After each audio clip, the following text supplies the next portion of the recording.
What up, though? It is your boy Mike D, host of Wrestling from the 313, and we are back once again with another edition of Wrestling from the 313. As always, we are streaming on YouTube, Facebook, and Twitch. So if you're on any of those platforms, make sure you check us out, leave a like, comment, share it out with your peoples. Got any questions to ask us, you can ask us in the comment section.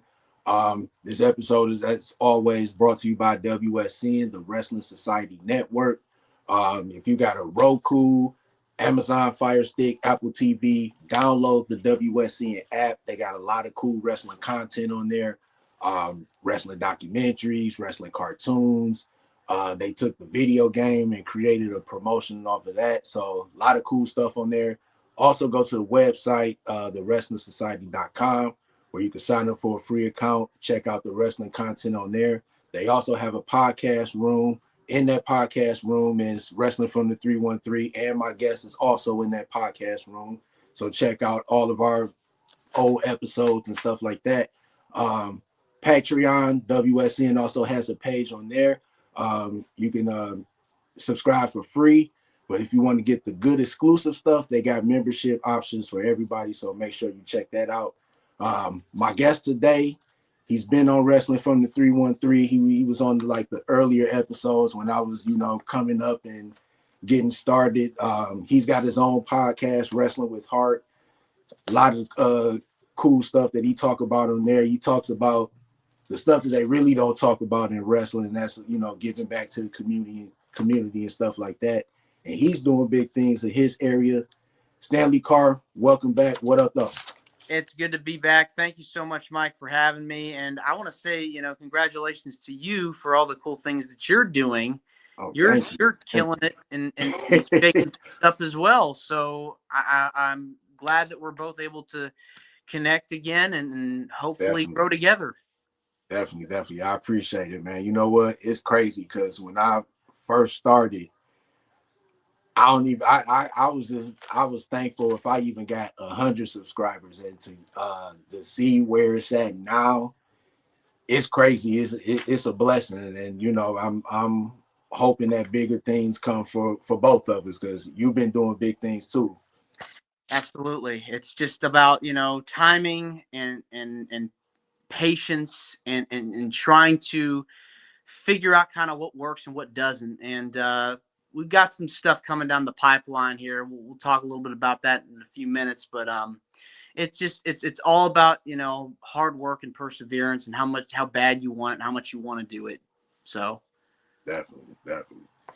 So since the last time you were on Wrestling from the 313, what's been the biggest personal or creative growth you've experienced? Wow. Well, I think trying to get your name out there. I've been fortunate enough to rub shoulders and meet several wrestling legends and personalities, getting the chance to attend different conventions and wrestling shows and promoting the show on different cards and being able to kind of network. And I feel like that's helped with spreading the word and awareness. And I'm working on a book.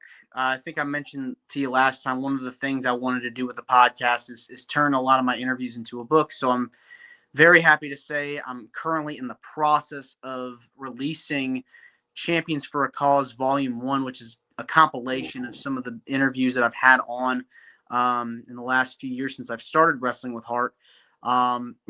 Can't give a release date just yet, but I'm angling for some time in the spring. Okay, definitely. Yeah, we got to get you back on when that book comes out, so we can talk about that book. For sure. So, Wrestling with Heart is built on positivity and authenticity. What inspired you to make that the foundation of your platform? As you know, the wrestling podcast market, it's crowded, right? Because you got so many podcasts out there, and they're great, including yours. Thank you. But like, if I'm gonna do a podcast on wrestling, pick a topic that other people aren't doing, other people aren't covering. You always hear the negative stuff, the dark side of the rings, or the Raw and SmackDown AEW reviews. You know, those have been done so many times over, and so many people are doing them. So, as coming from a radio background and someone that's been a wrestling fan since childhood, I knew at some point I wanted to do one, and I took a class on how to do a podcast, how to make a podcast, and I just had attended SummerSlam in my hometown of Nashville, Tennessee, and so I felt this was a perfect time for me to do something involving professional wrestling. And of course, I attended WrestleMania in Dallas, Texas earlier in the year as well. So I caught the bug to do something with wrestling, and I figured that people aren't really talking about the human element of wrestling, of pro wrestling, and why these athletes do what they do to entertain the fans and go out of their way to show appreciation for those that are in need.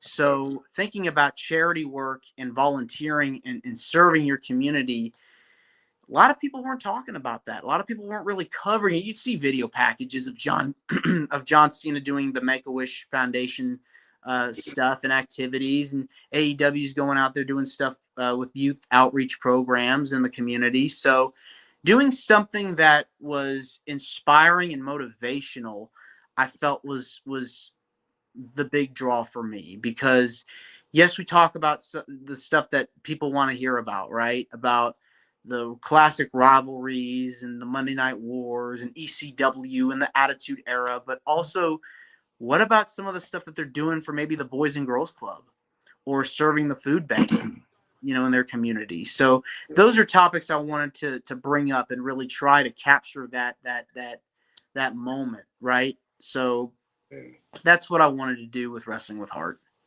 That's what's up.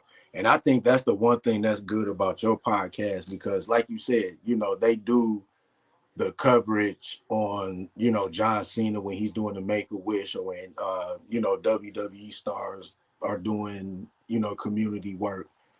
What's cool about you is like the other wrestlers that nobody really talks about, that's out here making the difference. You giving them that platform that other networks like ESPN or Fox Network won't give them that platform to talk about. And you are like one of the people that's opening up that platform. Maybe other, you know, other podcasters that's, you know, trying to think outside the box like you did, they may follow in the footsteps you did. I've had the good fortune of talking to people like Jake the Snake Roberts about alcohol recovery and addiction, and being able to speak to a group of people about overcoming addiction and sobriety, and why that's important. Buff Bagwell, I've had the good fortune of talking to him as well about a similar topic. Being able to talk about how he was able to overcome his demons and still, you know, go on and try to pay it forward to somebody else, to people that are going through similar issues. And it's like moments like that where you go, wow, you know, these people really have lived a life that, you know, it's a tough life, but they're able to turn things around and inspire other people that have been going through a hard time themselves. Yeah. And I remember hearing about Jake the Snake story. I remember that documentary, was it Beyond the Mat? Yes. Yeah. And I couldn't believe it, because, you know, that was not the Jake the Snake that we saw on TV. This was Jake the Snake that had that cold look in his face, and then he came with the snake in the bag, had Damien, and you know what I'm saying? Like he was a legend. And then to see like what was really going on, it was just like, man. But he definitely turned it around, and I definitely give him his props for that, because, you know, a lot of people don't recover. You know what I'm saying? And he was one of them ones that recovered, and he's doing well. And, you know, got to give DDP props too, because he was doing the DDP yoga, and DDP has helped a lot of wrestlers. You know what I'm saying? He has. I mean, Scott Hall is Yeah. one of those guys. I think he really helped him turn his life around. And it's a sad that Scott's no longer with us, because you could tell he was really trying hard to make a recovery and make a comeback, and try to have a clean lifestyle. Yeah, yeah, yeah. And I wish that WWE would have kind of got more involved in helping Scott Hall. And I want to say that they probably did in the past, but they only did so much that they can do. You know what I'm saying? So, like you said, it's unfortunate that he's no longer here. You know, I always say that him and Kevin Nash brought a cool factor to wrestling. Like, I don't know what it was, but it's just they brought a coolness to wrestling. And like those days during the Monday Night Wars, like, and even when he was in WWF as Razor Ramon, like, just some good times, man. They really did help bring. I like how you mentioned they really did bring a cool factor to pro wrestling, and I think the NWO really forced WWE to step up their game. And then look what happened. Got DX, and the rest is history. Oh yeah, definitely. The one thing that I wish that if everything would have worked out right when after WWE had bought WCW, I wish that if all the stars, the big stars, if they would have took the buyout or their contracts expired right around that time and they would have went to WWE, I would have loved to see an NWO DX rivalry. Dude, that would have been classic. Because they gave us a little glimpse of it that one year at WrestleMania when Triple H wrestled Sting, but it wasn't the same. No, I mean, there are a lot of things I know, like we could, as fans, we could kind of go back and go, man, I wish this happened, or I wish this was done this way. And it's like, yeah, it's crazy to think about. Like all these years later, I feel like WCW had a lot of good moments and redeeming moments. yeah. Even during the decline, it was still a very viable promotion that fans really enjoyed. And it's kind of a shame to really not think about like the good stuff that they were able to do. Mm-hmm. Yeah, definitely.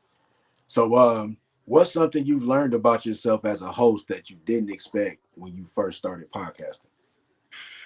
Well, as someone that's been kind of in radio, I think for me, my interviewing skills, I had to really perfect them in a sense, right? Because you, as you know, as a host, you really want to research your guest and Yes. really do a good job at knowing everything about them, where they grew up, how did they want to get into the business, if they played any sports growing up, Yeah. who trained them.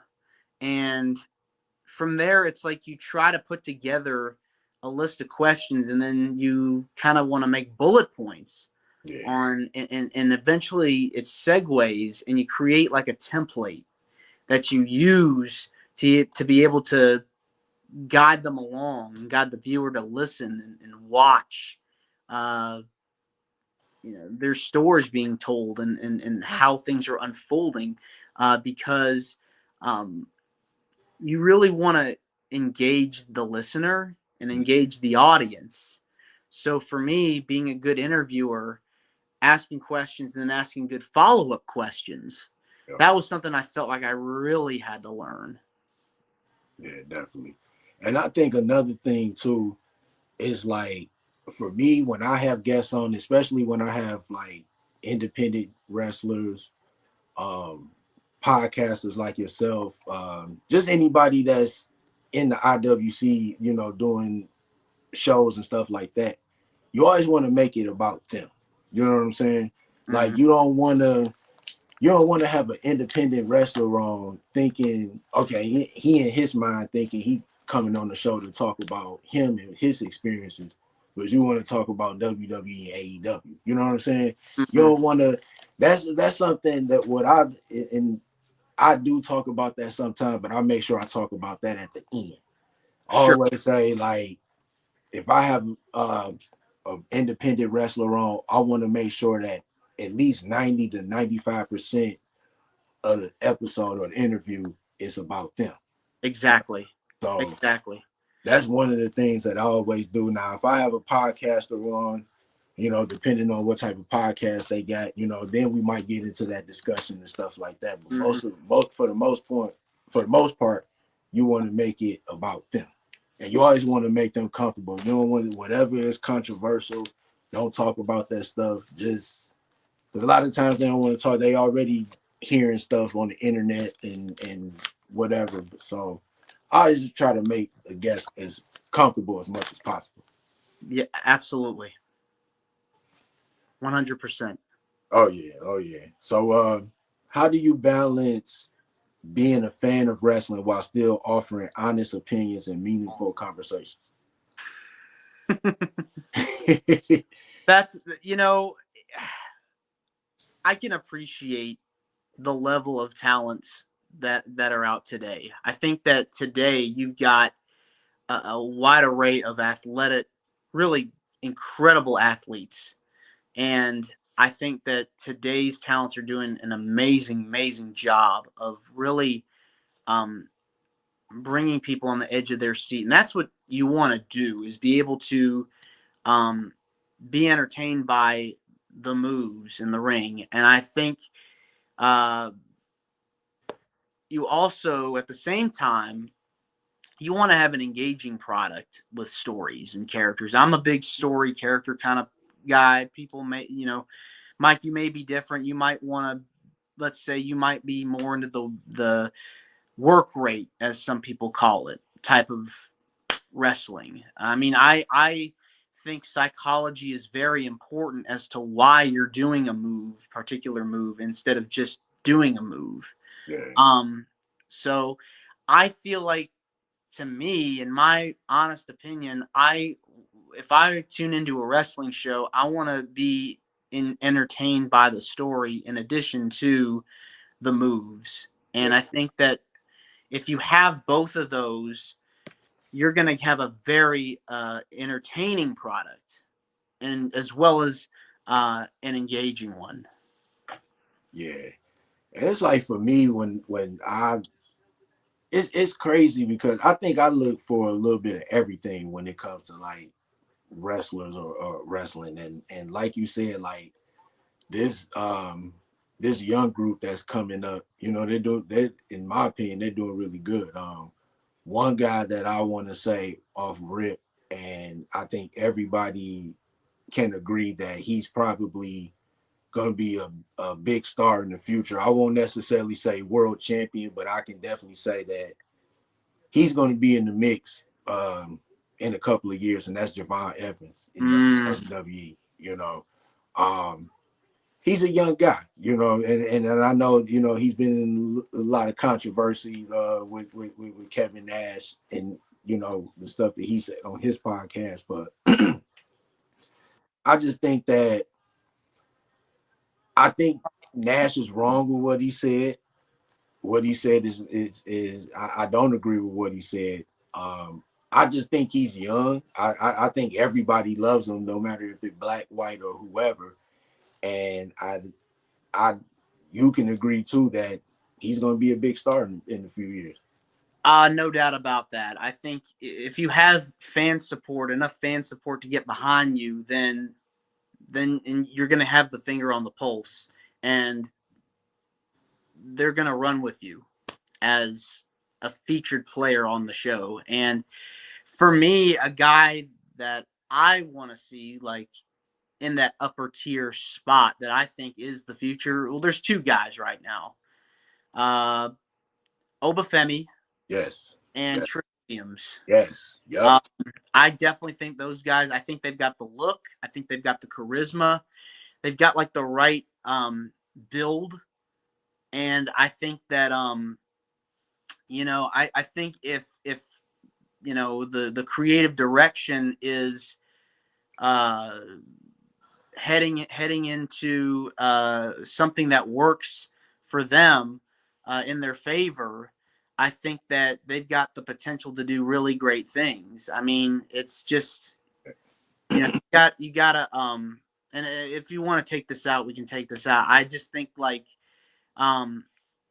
it goes back to what I said earlier. If you don't have an entertaining product, an engaging product with characters that are relatable, to the show, then you're not you're not doing what you're supposed to do. I think that WWE's got a lot of great talents right now that I think are incredible, and I think that if booked correctly, if booked right, I think they can be megastars. Yeah, Dominic Mysterio is another one who yeah, I think is very good, and I kind of feel like they should be giving him a little bit more mic time than they have. I think that they've been kind of putting him kind of with strapped to the women's division for a while, and I'm kind of like I really want to see what Dominic can truly do without a group, without you know uh without like a Liv or a Roxanne or a Rhea. I want to see him kind of truly be on his own, like almost like you know um I'm not saying like necessarily get away from his dad either, yeah, but he's got to stand on truly on his own. yeah. Judgment Day was a great run. If you were into Judgment Day, like it made stars out of Dominic and Rhea, and kind of gave guys like Damian Pretty, Priest and yeah. Finn Balor like something to do. But it's been going on almost 4 years now. We got to move on. We got to do something else. I think Yeah, that it's I feel like it's hurt them now than it's helping them, and I think that's a problem. I think that they've got, like I said, a lot of great stars right now, or people that I think can be stars. That's just you got to go with them. You've got to move them up, and you got to allow them to grow, and that's a problem right now that I just see. yeah, I agree. I real quick, Trick Williams and Obafemi, I definitely agree with you on that. Me personally, I would give Obafemi a Goldberg like run. Mm-hmm. I would give him the Intercontinental title, let him run with the Intercontinental title, and when he gets to the point where he's about to break Gunther's record, put him in a match with Gunther. I wouldn't necessarily, but see, I wouldn't. I don't know if Gunther would want to try to challenge for the Intercontinental, go back and challenge Well, for the Intercontinental title. here's the thing, and again, this goes back to what the story may be, because you know here's a guy that had a 600-day title run, Yeah, uh, and got pinned by Sami Zayn, and then the next year loses at WrestleMania, taps to Jey Uso, yeah, and then wins the title back, faces Goldberg in his last match, faces John Cena in his last match, faces AJ Styles, who may be retiring, may not be retiring just yet, according to what reports may say at the moment. Uh, and you it's know, rumored that he possibly could be going up against Brock at SummerSlam. yeah, I think with Gunther, I think you got to be very careful with how they've been booking him, because I feel like I think the tapping out to Jay, in my opinion, ruined his aura and damaged his aura. And I think the career killer type thing would have worked better, had he, I mean, people knew, obviously, like, Cena already announced his retirement. Goldberg had announced he was already retiring. It was his last match. It's hard to be called the career killer, in my opinion, when you're not really killing their careers. They've already announced their retirement. A better name, I feel like, would have been something like Legacy Killer, because people, when they think of their last matches, Yeah, they're going to think yeah, of Gunther. yeah, And I think if you're going to have somebody at the end of Gunther's reign of dominance, whenever that may end at some point, I think Opa's the guy to take that mantle. yeah. Or WWE could be petty and let Obafemi break Goldberg's streak, or pass Goldberg's record. You know what I'm saying? And then what? That'll make Goldberg third, because I think Oscar passed Goldberg in as far as like longest winning streak. So they could go the petty route if they wanted to do that. You know what I'm saying? They've done pettier things in the past, so they could do that. And Trick reminds me. It's like you got to be careful with Trick because he reminds me of a mixture of a young Rock when he was like in the Nation and like going into the corporation when he was the corporate champion, and he kind of reminded me of Booker T a little bit. Yes.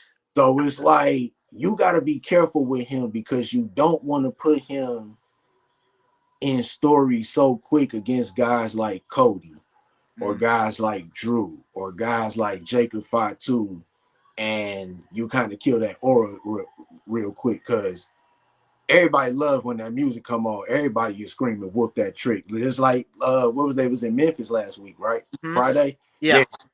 So they was going crazy, and like you said, he could be a big star as well as his fiance Lash Legend. Yes, but the other thing to take into account is we have to start pushing these younger guys to the forefront within a couple of years or so because you have guys like Cena and Styles.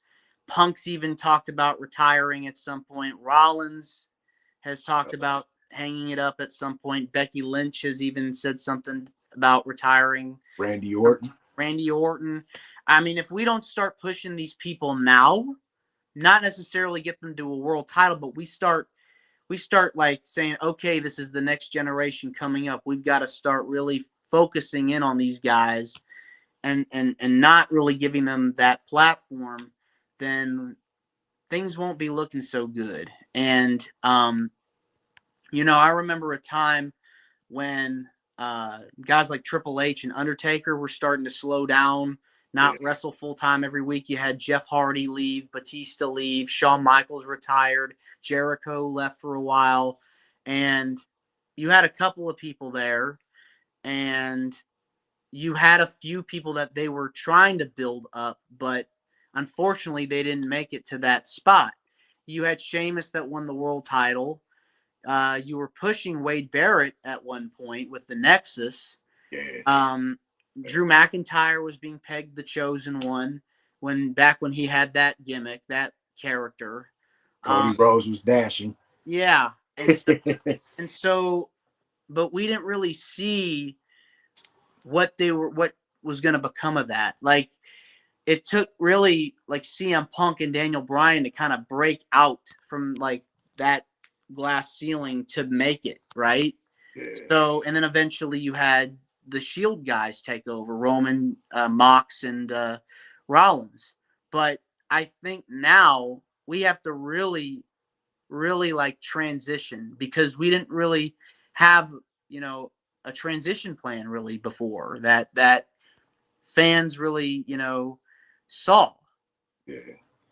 Well, I will say this, and I've been watching. I watch wrestling every week or whatever. What I will say about what I've been seeing with WWE, their women's division is better than their men's division, right? Oh, their women's division is killing it right now. Yeah, because I could name a couple of women in NXT that could possibly get called up to the main roster and be in that mid card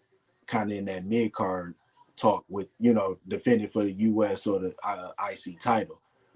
I don't really see that many guys in NXT right now, with the exception of maybe like Ricky Saints, Joe Hendry, Tony D'Angelo, that those are the only guys in the men's division at NXT that I would possibly call up.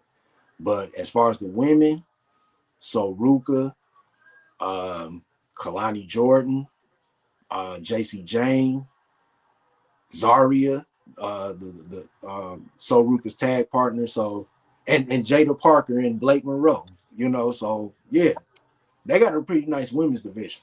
Yeah, I think that NXT, in my opinion, is their best show right now out of the three because I feel like they use everybody, and I feel that everybody feels like they've got something to do. I think the main roster, I think they're trying to find that balance, especially with SmackDown, but Raw, I just feel like the pacing is just not where it was, and they've got to do a better job of getting back to where it used to be because um, I think when it was on USA, I think you could tell what was happening Mhm. and you could watch like where certain storylines were going. And I think Netflix, I feel like I don't know what happened. I just feel like that, you know, the start of 2025, it looked promising, but then Yeah, it seemed like everything kind of went south after that. Like, yeah, so I kind of feel like to me, I like that they're doing Reigns and Punk for WrestleMania for the world title. I think that's going to be a good feud, a good match.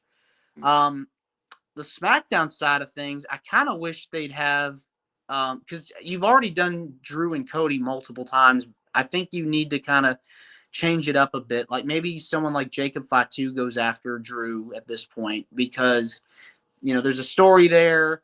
People like Jacob Fatu; they want to get behind him. yeah, I just think that to me, that story just writes itself. And I'm glad Drew finally has a belt again because he's been yeah, that yeah, belt for so long. And he won it in front of a crowd as well. yeah, yeah. And I think, yeah, and I think at the time with all the guys that they were pushing that champion, I think it really wasn't the right time because he wasn't beating Roman Reigns no time soon. And then once Cody got on the scene, he wasn't beating Cody no time soon. But eventually he got the belt. And I was reading that backstage that they both vouched. Mm. They both of them vouched backstage for Drew to win that match. So creative listened to him, and Drew he's the champion now. But I definitely would like to see Jacob Fatu in the world title picture, and I've been hearing that that's where they supposed to be going as far as the WWE Championship title. Because it's just interesting to see how Jacob Fatu is going to be added into the match because Cody's probably going to win the men's elimination chamber. He's going to pick Drew, and somehow Jacob Fatu is going to try to find his way into the match, and I think it's going to end up when it's all said and done, it's going to end up being a triple threat. That's the way to go, I feel like, because I think, like I said, like both guys have history with Drew McIntyre. And I think there's really no better way to kind of go forward than to have that kind of a match happen.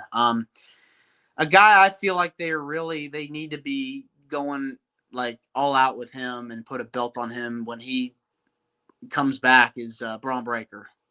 Oh Uh, yeah, definitely. they've I just feel like he's they've he's been ready. He's been ready for a while, and I think they got to pull the trigger and just start building him up. And I think it's like, you can only wait so long with some of the guys. And I just think Braun is at the point now where he's believable. People like him, uh, and they want to get behind him. So I don't care if he's a heel or babyface at this point.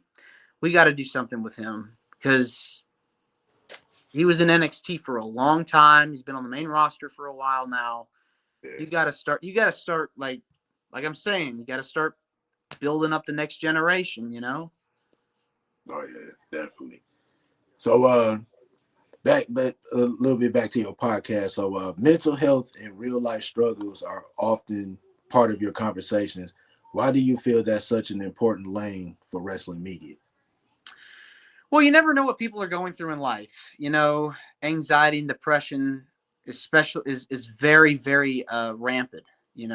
So especially in today's society, and so we talk about certain things, certain issues like those two, as a way to kind of hear what they have to talk about, how they got through things and struggles, and how they were able to help somebody else out that had something similar happen to them. So um, I think that really um, you always want to do activities and find things that you like to do and are passionate about and focus on those things that make you happy. And so finding something that, you know, inspires you, whether it's uh, doing podcasts or uh, playing music or doing some kind of acting or whatever it is.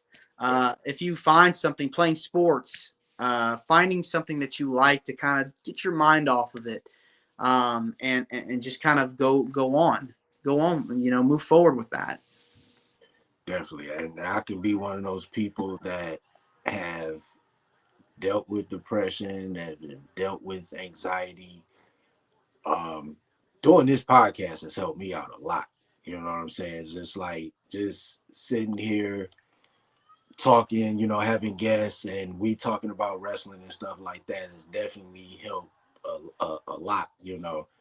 I would just say wrestling in general has just helped a lot. Just a long day at work or whatever.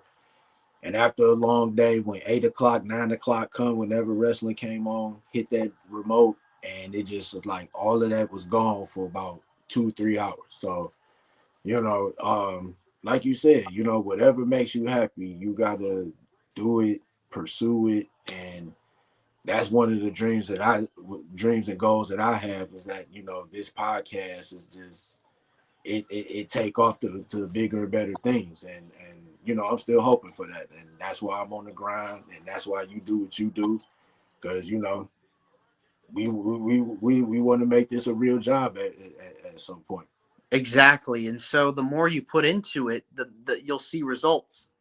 You That, know, you do the legwork, you research where, if you have a guest on, you know, where are they on social media and email and all that kind of stuff, and you just have to work at it. It's just like with anything else, it takes hard work and dedication and patience, and give it time, and eventually it'll pay off. oh yeah, definitely for sure. So for anyone thinking about starting a wrestling podcast today, what's one mistake you see people make and one thing they must get right? Well, going into my fourth year later this fall, now in my, you know, doing this show now 3 years, um, you want to make sure like you have professional equipment and the right kind of software, the right kind of camera to shoot video. And I think that video is a very, very huge component nowadays, because a lot of people are going to YouTube to watch stuff, and they'll listen to the audio version as well. But video makes like 10 times the difference because it's visual. You can see it.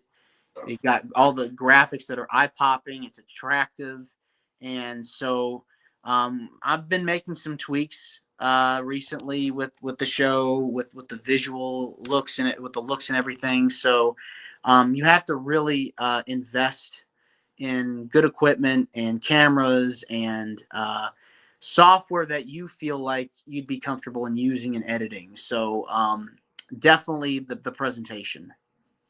Yeah, I definitely agree with everything that you said.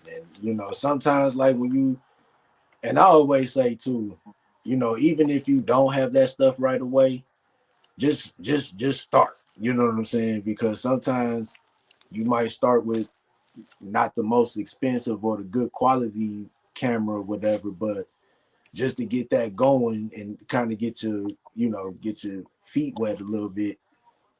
Sometimes you just got to start with what you got, and then as time goes along, things you know what I'm saying, you get better equipment and stuff, and you definitely got to invest. You know what I'm saying? You are definitely going to spend money if you doing a podcast, whether it's on something like StreamYard or whether it's something on like a RSS.com, for to put your podcast on like Apple Music and stuff like that. So you're definitely going to invest. Sorry, you definitely are going to have to invest in your podcast. 1000%. You know, it just, again, you know, start with the basics, and then down the road, once you get people on your show, you want to upgrade to something that looks appealing, looks good on the eyes, and just from there focus in, and then that'll attract more big name people, big level guests to start flocking over. Yeah, definitely. And I think I had one of my biggest interviews last week.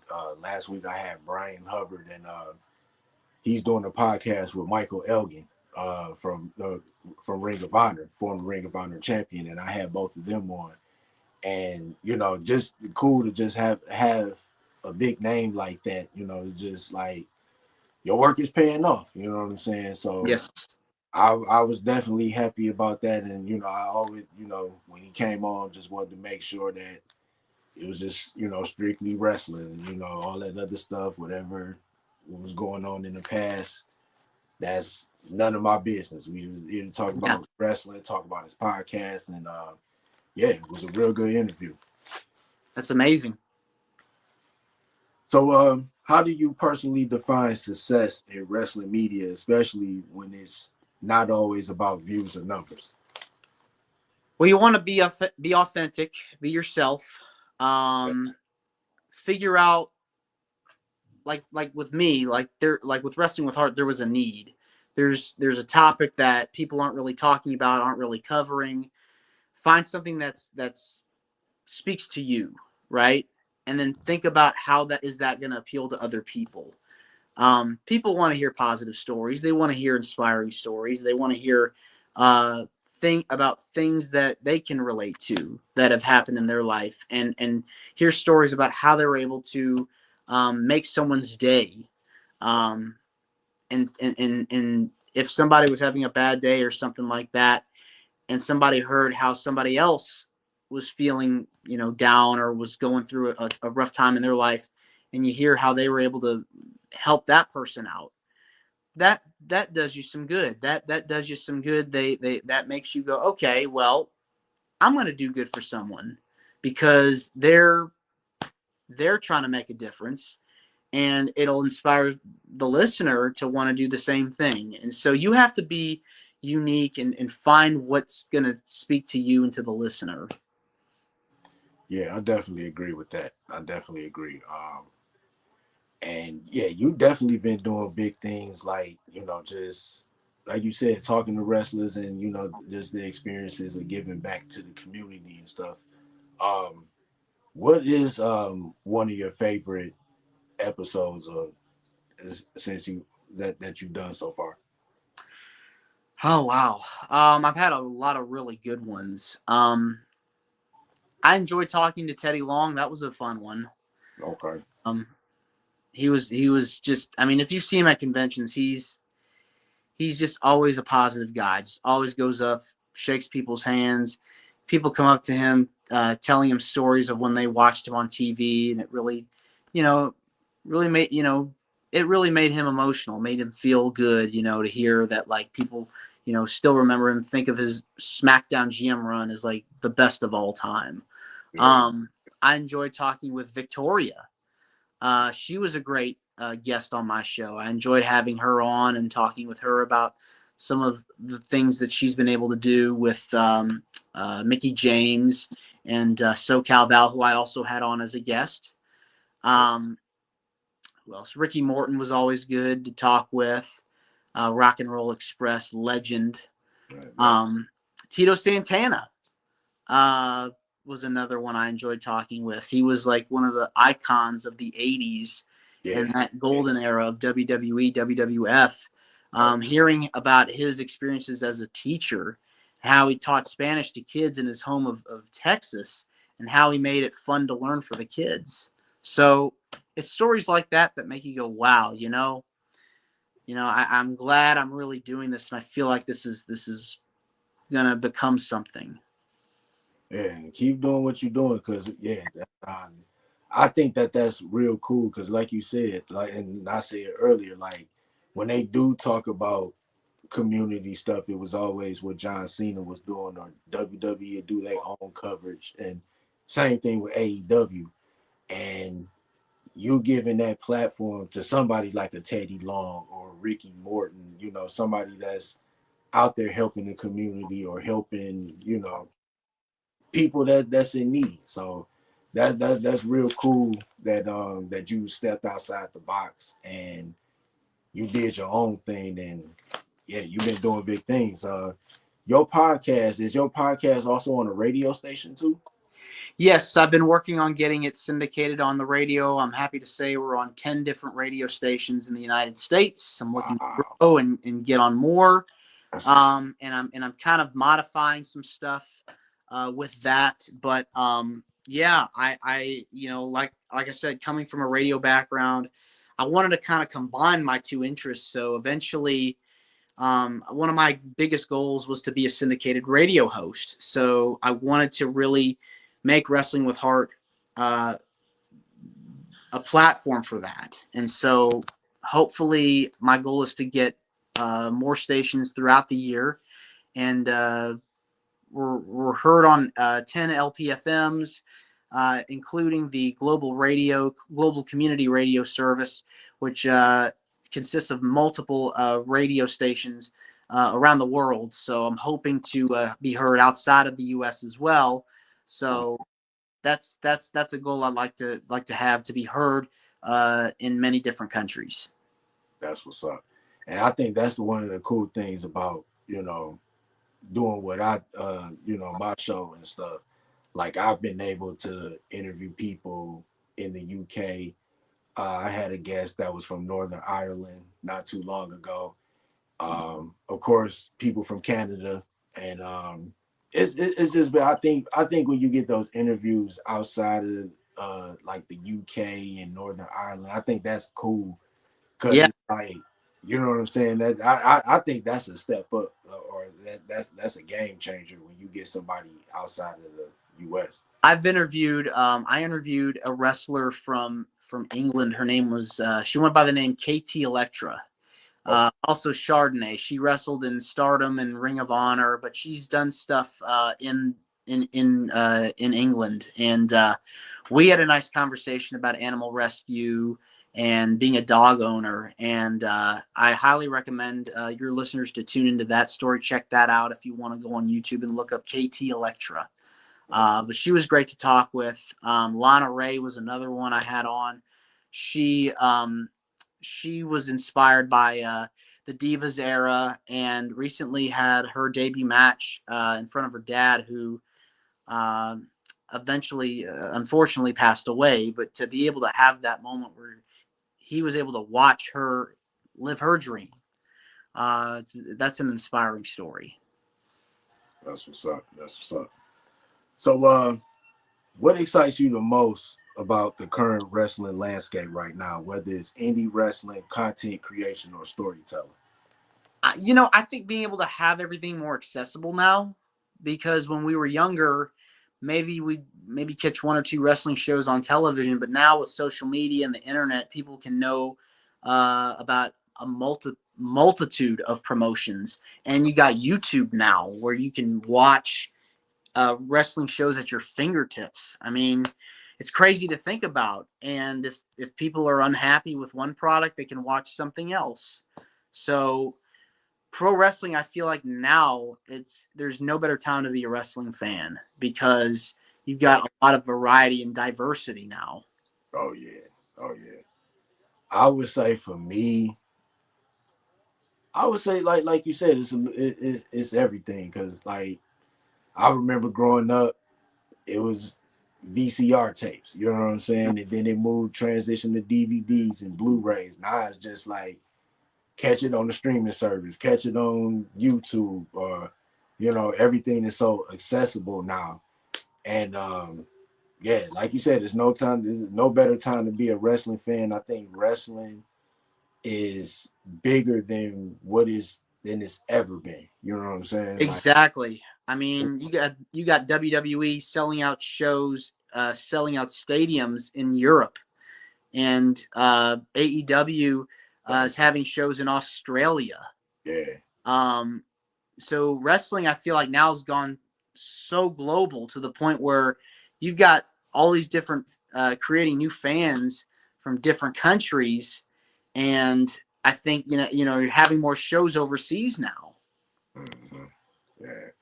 And then we can't forget about the indies. We can't No, forget about indie wrestling because it's so many promotions now, and it's like I love it. You know what I'm saying? And it's like I'm still getting hip to the indies and stuff like that. But you know, just to see so many promotions and so many opportunities that people have to wrestle now is just cool, you know. Exactly. And you know, to see, you know, AEW and WWE going to some of these promotions and hiring some of these wrestlers, and it's gonna be cool to see a wrestler that I had on my show, to see them in AEW or WWE or even TNA or Ring of Honor or something. You know, just to see somebody make it, that would be so cool. Exactly. Really, you just go, I remember when this person was here. And I think that, I think the future is in the independents, because Yeah. without the independents, you know, I mean, they're like, to me, they're the heart and soul of professional wrestling, Oh yeah, definitely. because they help mold and bring up these talents, and then they go to the big promotions. And so it's really, in a sense, like developmental. You start from the ground up. Yeah, yeah. I would definitely say the indies are the farm system of pro wrestling. Like they like to say it's NXT or evolve, but it's really the independence, because that's where all the stars are coming from. Exactly. So looking ahead, what's next for you in Wrestling with Heart in 2026, and how do you want people to feel when they listen to your show? Well, as I mentioned before, I'm working on a book, which I'm hoping will be out in the next month or two. So sometime in the spring, I'll have more details about that. Cool. And love to come back on as well to talk more about it. But just trying to retool, rebrand in a sense where we've got more high tech quality graphics and images, and work on the production side of things. So that, I think, will help make the podcast more attractive to viewers that are watching the video end of it. Just continue to get guests. I try to get like a mix of guests from former WWE guys, former AEW talents, former WCW, ECW, TNA, and the independents. So I really want to get a mix of people, right? Because I feel like that will help uh, spread the word about the show. Is just getting variety. I love having a variety.